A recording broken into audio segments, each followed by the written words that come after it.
আমার মায়ের জন্মদিন ছিল, এ কারণে ভাবলাম রান্না করি বাসমতি চালের বিরিয়ানি। গরুর মাংস দিয়ে করেছিলাম। প্রথমে আমি চালগুলো ভালো মতো ধুয়ে এখানে সেদ্ধ উঠিয়ে দিয়েছি। প্রথমে আমি 70% সেদ্ধ করে নিব।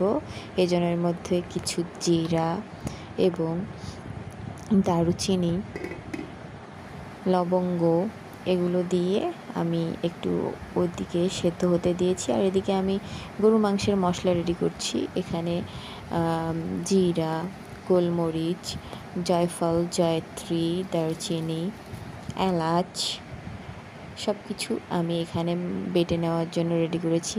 এদিকে সুন্দর বৃষ্টিও হচ্ছিল, বৃষ্টি দেখছিলাম আর রান্না করছিলাম। খুব ভালো লাগছিল ওয়েদারটা।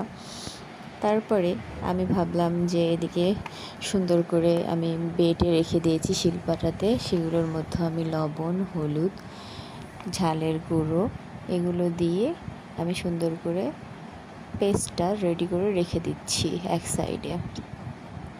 রেডি করার জন্য আমি পানি দিয়ে হালকা রেখে দিয়েছি।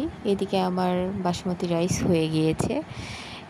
আমি এগুলো সুন্দর করে ছেঁকে ঝাঁকাতে রেখে দিলাম ভালো মতো শুকনো হওয়ার জন্য, পানি ঝরে যাওয়ার জন্য। তারপর পেঁয়াজ কুচি এবং এর মধ্যে রসুন ও আদা বাটা পেস্ট করে রেখেছিলাম, সেটি দিয়ে আমি ভালো মতো একটু নেড়ে চেড়ে কষিয়ে নিব। এখানে কষিয়ে নেওয়ার পর আমি যে আগের মশলাগুলো সব মিক্স করে একটু পানি দিয়ে পেস্ট করে রেখেছিলাম, সেই পেস্টটা আমি এর মধ্যে দিয়ে দিব।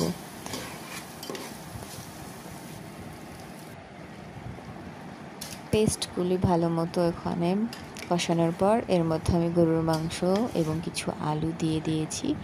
ভালো মতো মাংসটি কষিয়ে কষিয়ে রান্না করার পর এর ভেতরে দিয়ে দিতে হবে 70% সেদ্ধ করে রাখা বাসমতি রাইস। বাসমতি রাইসটি আমি দিয়ে দিলাম এর ভেতরে দিয়ে এখন এটি উপর নিচ করে ভালো মতো আস্তে করে এটা সামান্য নেড়ে চেড়ে দিতে হবে, যাতে চারিদিকে সুন্দরভাবে সব মশলা এগুলো সঠিকভাবে আসে। এরপর আমি কিছু কাজু, পেস্তা, বাদামের সব আমি দিয়ে দিলাম উপরে। দেওয়ার পর এগুলোও মিক্স করেছি, করে কিছু দম দিয়েছি। কিছুক্ষণ দম দেওয়ার পর এই যে রেডি হয়ে গেল আমার বাসমতি রাইসের গরুর মাংস দিয়ে বিরিয়ানি। এটি খেতে অসাধারণ হয়েছিল। আমার মায়ের খুব পছন্দ হয়েছে। আমার মা অনেক